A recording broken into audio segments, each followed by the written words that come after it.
Hey everyone, welcome to Tales of Truth, the channel where real emotions meet powerful storytelling.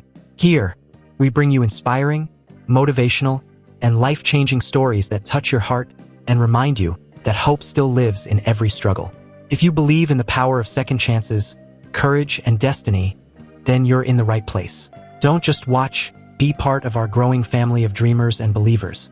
Hit that subscribe button, turn on the notification bell, and let's journey together through stories that heal, uplift, and transform lives. This is Tales of Truth, where every story speaks to the soul. The city lights shimmered like diamonds scattered across velvet, but beneath that glamour hid 1,000 untold stories. Adrian Cole, a 27-year-old billionaire tech founder, had everything the world celebrated: luxury, influence, and an empire built from relentless innovation. Yet, despite the endless applause of success, his heart felt strangely hollow. He had built apps that changed lives, companies that created thousands of jobs, yet he often wondered why he felt unfulfilled. One rainy evening, after attending a lavish charity gala filled with superficial smiles, his car slowed at a traffic light.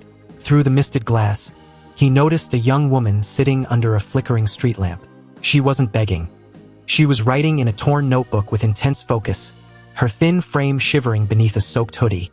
Intrigued, Adrian stepped out of his car despite his driver's protest. The girl startled, hiding her notebook as if it were her only possession. "I'm sorry," she said quietly, her voice trembling. "I'm not asking for money." Adrian smiled softly. "I didn't say you were. I just wanted to know what you're writing." Her eyes held both fear and pride. "A story," she whispered, "about hope." Something inside him stirred, the same spark that once drove him to dream big. The world had stripped her of comfort, but not her courage. When she told him her name was Clara, he offered her his umbrella. "Come," he said gently, "at least get something warm to eat." She hesitated but followed, sensing sincerity behind his calm tone. At a small cafe nearby, he listened as she told fragments of her life, losing her parents, drifting from shelters, and surviving by writing whenever she found a quiet corner. She spoke with raw honesty, not self-pity. And for the first time in years, Adrian felt truly connected, not as a billionaire helping the poor, but as a human seeing another human. When they parted that night, he didn't hand her cash or promises. He handed her his business card and said, "If you ever finish that story, show me. I'd like to read it." And though neither of them knew it, that single moment under the rain would rewrite both their destinies forever. The next morning, Clara woke to soft sunlight streaming through tall windows. For a moment, she thought she was dreaming. The bed beneath her was clean, the room warm, and on the nightstand lay a note written in neat handwriting. "Breakfast is downstairs, Adrian." Confused yet curious, she followed the smell of freshly brewed coffee and pancakes. Adrian sat at the long dining table, dressed casually, a warm smile on his face that eased her anxiety. "Good morning," he said. "You fainted last night, so I brought you here for safety. Hope you don't mind." Clara stammered a shy thank you, still unsure how to act around someone of his status. But Adrian didn't treat her like a project or a pity case. He treated her like an equal. Over breakfast, he asked her about her notebook, the one she guarded so fiercely. Hesitant at first, she eventually handed it to him. He flipped through the pages, his expression changing from curiosity to awe. Each word bled truth, pain, and resilience. Her storytelling had a rare emotional depth that came from living every sentence she wrote. When he finally looked up, he said simply, "Clara, this deserves to be read by the world." Her eyes widened. "You really think so?" "I know so," he replied. "I'd like to help you publish it, but under one condition. You must finish it." For the first time in years, Clara felt her heart race. Not from fear, but from hope. Adrian arranged a small apartment for her, connected her with a writing coach, and gave her access to his company's creative team. But what amazed her most was his patience. He didn't rush her or control her vision. He simply guided her. In return, she worked tirelessly, pouring her soul into every chapter. Weeks turned into months. With each page she wrote, Clara rediscovered pieces of herself that poverty had buried. Adrian, too, found something he hadn't felt in years: purpose. Her determination reminded him of the hungry young dreamer he once was before wealth numbed his heart. As they sat one evening reviewing her manuscript, Adrian realized something profound. He wasn't just investing in a story. He was investing in a soul that had already decided to rise. Months passed, and Clara's once trembling hands now danced confidently across her keyboard. Her story, titled Beneath the Rain, grew into a masterpiece of pain, endurance, and redemption. Adrian watched her transformation with quiet admiration. The timid girl he had found under a street lamp was now a writer with fire in her soul and vision in her eyes. When the book was finally published, it took the world by storm. Readers connected deeply with her journey. A young woman who had every reason to give up, but instead chose to fight for her dream. The media hailed her as the girl who wrote herself out of the streets. As interviews and invitations poured in, Clara remained humble. She spoke not of fame or fortune, but of gratitude and hope. In one live interview, when asked who her greatest inspiration was, she smiled and said, "A man who believed in me when I didn't believe in myself."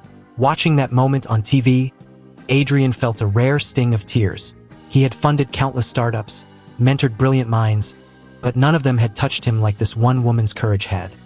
With her success, Clara immediately founded a program to support homeless youth who wanted to study or write.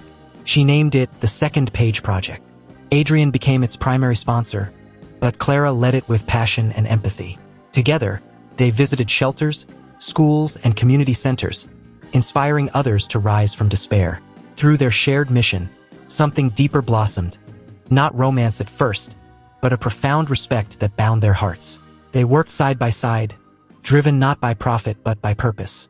And for Adrian, who once measured his worth in billions, he finally discovered true wealth, the joy of changing lives.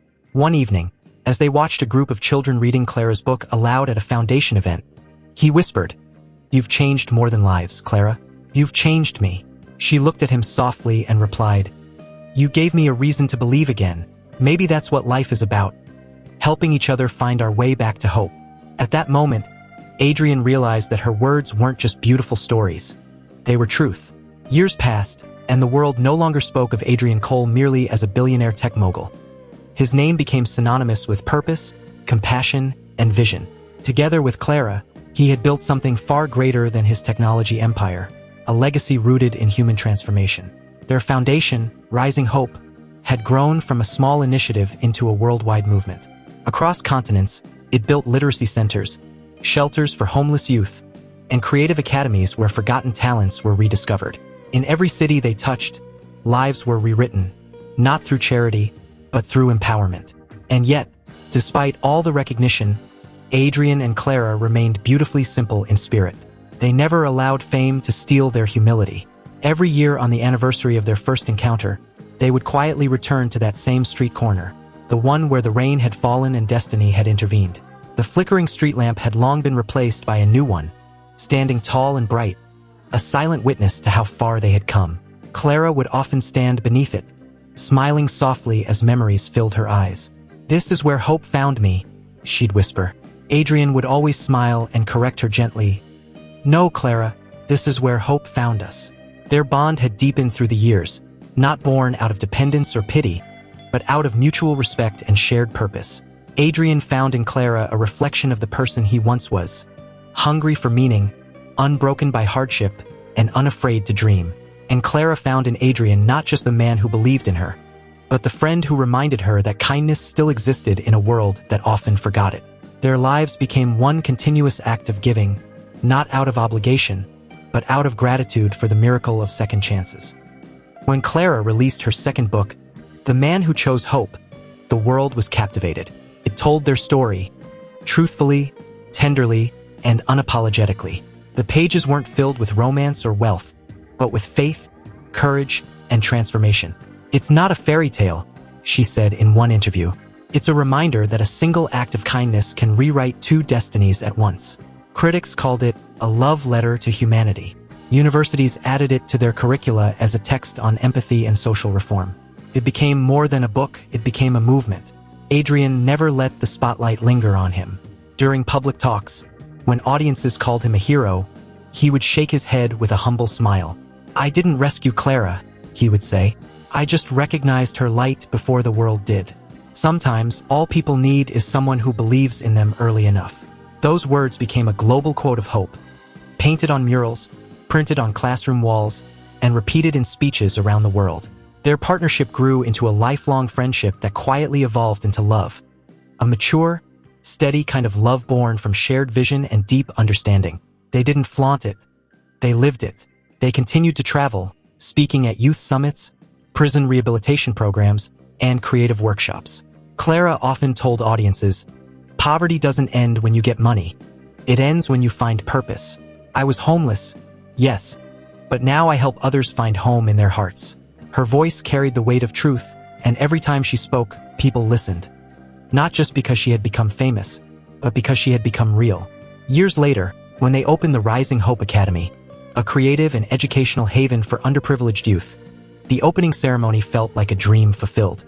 The large auditorium was filled with children who had once been abandoned by society, now reading, writing, painting, and coding their way to brighter futures. As Clara stood on stage, looking over the crowd, her voice trembled with emotion. "I once sat in the rain," she began, "believing my story had ended, but one man's kindness became the first line of a new chapter. Today, I stand not as someone who was saved, but as proof that hope never dies. It only waits to be seen." The applause that followed was thunderous. Some cried openly, others simply stood in silence, because they understood that what they were witnessing wasn't just success. It was rebirth. Adrian stood beside her, hands folded, pride and humility etched in his face. In that moment, he realized that this not wealth, not business was the reason he was born. After the event, as they walked outside into the golden evening light, Adrian said softly, "You know, Clara, you gave me something I could never buy." She turned, smiling. "And what's that?" He looked at her with gratitude that words could barely hold. A heart that finally knows what it means to live. From that day forward, the world no longer remembered Adrian Cole as just a billionaire. They remembered him as the man who chose hope. And together, their story became eternal proof that real success is not measured by how high you climb alone, but by how many you lift with you.